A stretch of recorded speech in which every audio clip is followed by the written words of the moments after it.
Ya, alhamdulillah hari ini pada tanggal 19 Desember kita bertemu lagi ya teman-teman terkait tentang isu geopolitik menuju pembangunan Indonesia Emas. Oke, langsung saja.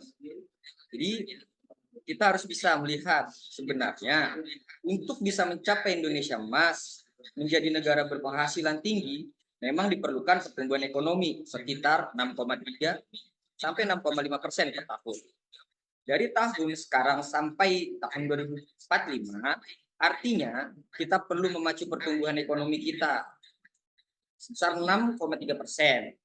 Untuk itu, kami menyerukan kepada semua pemangku kepentingan untuk fokus pada pembangunan SDM.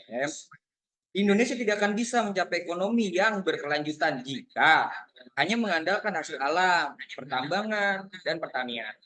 Diperlukan sumber daya manusia yang berkualitas sehingga Indonesia bisa lebih inovatif, kreatif, dan bisa meningkatkan produktivitas teman-teman. Lalu diperlukan juga peta jalan yang jelas lewat pendidikan yang beralih dari akses pendidikan menjadi akses pendidikan berkualitas. Kemudian kita juga harus mempertahankan pertumbuhan ekonomi berkelanjutan teman-teman, mengurangi kesenjangan sosial, melanjutkan pembangunan infrastruktur, dan memastikan pelindungan lingkungan hidup dan meningkatkan kualitas SDM adalah sebagai tantangan pelik lainnya teman-teman. Ya mungkin itu saja yang bisa saya sampaikan. Saya kembalikan ke moderator. Oke, terima kasih paparannya dari Saudara Rivaldo. Cukup jelas ya kan terkait arah geopolitik dan ekonomi terkait nanti di tahun 2024. Saya pikir peran-peran mahasiswa ini cukup vital ya kan perannya dalam menghadapi visi Indonesia 2045. Oke, tanpa menunda waktu, kita persilahkan untuk narasumber kedua, Saudara Juliano, untuk tempat dan waktu, saya persilahkan. Bismillahirrahmanirrahim. Assalamualaikum warahmatullahi wabarakatuh.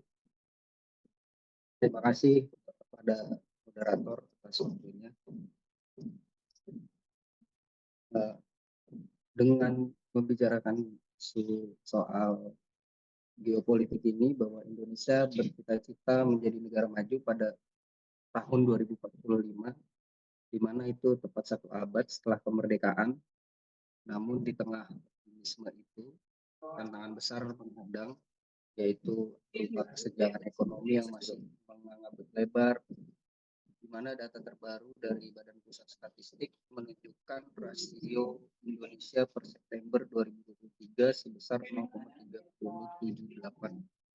Meski angka ini membaik di bidang periode sebelumnya, itu masih jauh dari kondisi ideal pemerataan ekonomi, ditambah lagi pandemi COVID-19 dan gejolak geopolitik global telah memukul keras perekonomian nasional, mengancam upaya pengentasan kemiskinan dan pemerataan pembangunan, serta visi Indonesia Emas 2045 mensyaratkan pertumbuhan ekonomi yang inklusif dan berkelanjutan.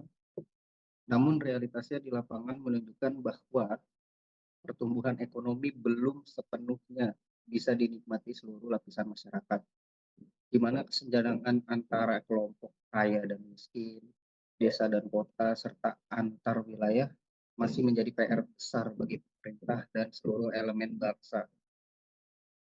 Itu menjadi tantangan pemerataan ekonomi dan distribusi pendapatan di Indonesia. Bukan hanya soal angka-angka statistik, ini adalah persoalan keadilan sosial dan martabat manusia. Ketimpangan yang tinggi berpotensi memicu ketidakstabilan sosial, menghambat mobilitas ekonomi, dan pada akhirnya mengancam kohesi sosial bangsa.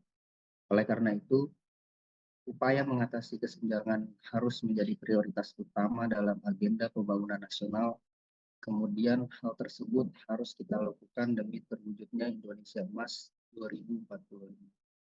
Mungkin itu saja dari saya. Saya kembalikan ke moderator. Terima kasih.